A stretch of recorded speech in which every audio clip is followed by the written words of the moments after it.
મધ્યપ્રદેશના રીવાના ભાડાના નાના ફ્લેટમાંથી કરોડોનો ડિજિટલ ઠગાઈ ચલાવતું ફ્રોડ કોલ સેન્ટર ઝડપાયું છે. સુરત સાયબર ક્રાઇમની ટીમે દરોડો પાડી 9 જેટલા શખ્સોને ઝડપી પાડ્યા છે. જમીન પર ગાદલા પાથરી મોબાઈલ અને લેપટોપની મદદથી દેશભરના લોકોને નિશાન બનાવવામાં આવતા હતા. પોલીસ તપાસમાં 390 જેટલા બેંક ખાતાઓ મારફતે અંદાજે 19 કરોડથી વધુની ઠગાઈ આચરાઈ હોવાનો ખુલાસો થયો છે. વૈષ્ણવજન તો તેને કહીએ જે પીડ પરાઈ જાનાને રે. નમસ્કાર દર્શક મિત્રો, આપ જોઈ રહ્યા છો નવજીવન ન્યૂઝ. હું છું સાર્થક પટેલ અને વાત કરીએ સુરત સાયબર ક્રાઇમની ટીમે મધ્યપ્રદેશના રીવા શહેરમાં શિલ્પી ઉપવન વિસ્તારમાં આવેલી એક ફ્લેટમાં દરોડો પાડી મોટું સાયબર ફ્રોડ રેકેટ પકડી પાડ્યું છે.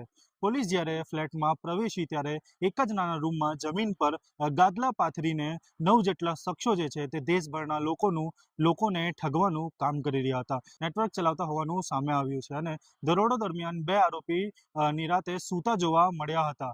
ત્યારે અન્ય કેટલાક મોબાઈલ અને લેપટોપ પર ફ્રોડની કામગીરીમાં વ્યસ્ત હતા. પોલીસને ફ્લેટમાંથી મોટી સંખ્યામાં mobile phone, laptop, sim card અને ડેબિટ કાર્ડ પણ મળી આવ્યા છે.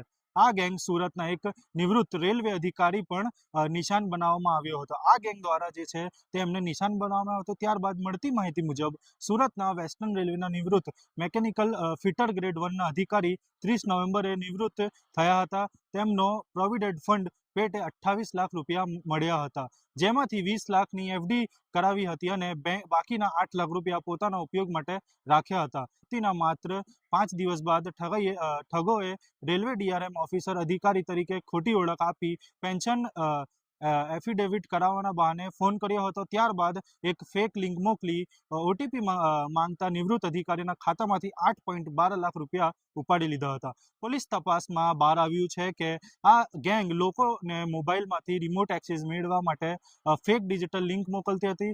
વ્યક્તિઓ લિંક પર ક્લિક કરે તે તરત જ આરોપીઓ મોબાઈલ હેક કરી બેંક ખાતામાંથી રૂપિયા ટ્રાન્સફર કરી દેતા હતા. પકડાયેલ આરોપીના કેટલાક માત્ર 10 કે 12 પાસ છે. આમાંથી ચોંકાવનારી વાત એ છે કે કોઈક ડીજે ઓપરેટર તરીકે કામ કરતો હતો, તો કોઈક હેર કટિંગ જો કે વાળ કાપવાનું કામ હોય તે કરતો હતો, કે વેલ્ડિંગનું કામ કરતો હતો. એવો માત્ર એક જ આરોપી પ્રિયાંશુ પાઠક BA ના બીજા વર્ષમાં અભ્યાસ કરતા હોવાનું સામે આવ્યું છે.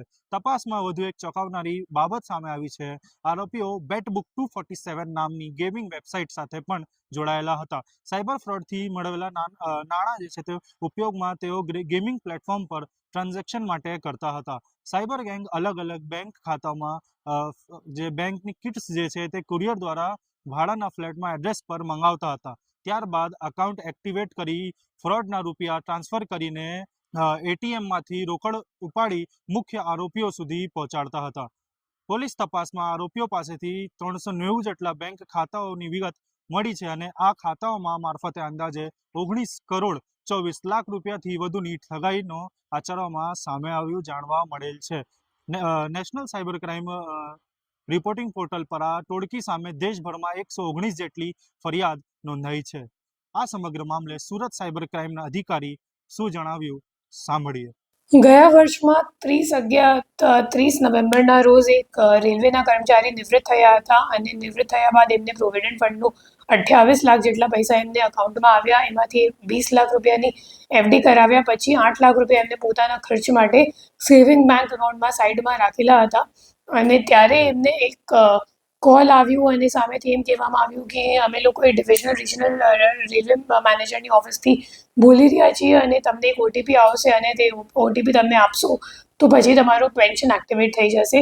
તો એમ કહીને એમને એક ડિજિટલ લિંક મોકલવામાં આવી અને ડિજિટલ લિંક પર ક્લિક કરવાથી એમનું ફોન હેક થઈ ગયું અને ફોન હેક કર્યા પછી એમના અકાઉન્ટમાંથી કુલ 8,12,000 રૂપિયા ટ્રાન્સફર થઈ ગયા.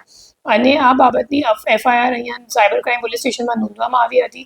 જેના તપાસ દરમિયાન ટેકનિકલ વર્કઆઉટ કરીને ખબર પડી કે જે મુખ્ય આરોપી છે પ્રિયાંશુ એ રેવાનું છે અને જે 8,12,000 રૂપિયા હતા એમાંથી 3,17,000 જેટલા રૂપિયા ઉત્તર પ્રદેશ ગ્રામીણ બેંકમાં જે રીવાવાડી બ્રાન્ચથી હતી એમાં ટ્રાન્સફર થયા હતા. પછી એને પકડવા માટે આપણી ટીમ અહીંથી રીવા ખાતે ગઈ તો પછી ખબર પડી કે જે મુખ્ય આરોપી છે મિર્ઝાપુર જતો રહ્યો.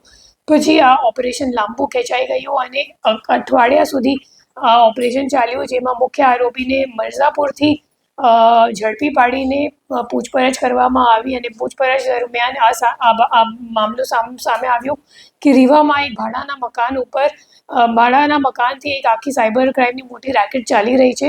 પછી પ્રિયાંશુને લઈને અને લોકલ પોલીસની મદદ લઈને ત્યાં જઈને રેડ કરવામાં આવી અને ત્યાંથી 9 આરોપીઓની ધરપકડ કરવામાં આવી અને એમને પાસેથી કુલ 27 ફોન અને 3 લેપટોપ સિવાય ઘણા બધા debit card, sim card, credit card, passbook વગેરે પણ લેવામાં આવ્યું છે અને આરોપીઓ પાસેથી કુલ 391 જેટલા અકાઉન્ટની વિગત મળી આવેલ છે, જેમાં 119 NCCRP કમ્પ્લેન્ટ્સ નોંધાયેલ છે અને ટોટલ જે ફ્રોડનો આંકડો અત્યાર સુધીમાં સામે આવ્યું છે 19 કરોડ 24 લાખ જેટલું છે અને હાલ આ દિશામાં તપાસ ચાલુ છે. હાલ કોર્ટના તમામ આરોપીઓને 5 દિવસની રિમાન્ડ પર મોકલાયું છે અને પોલીસ સમગ્ર નેટવર્ક વિશે શું તપાસ હાથ ધરી રહી છે જોવાનું રહ્યું.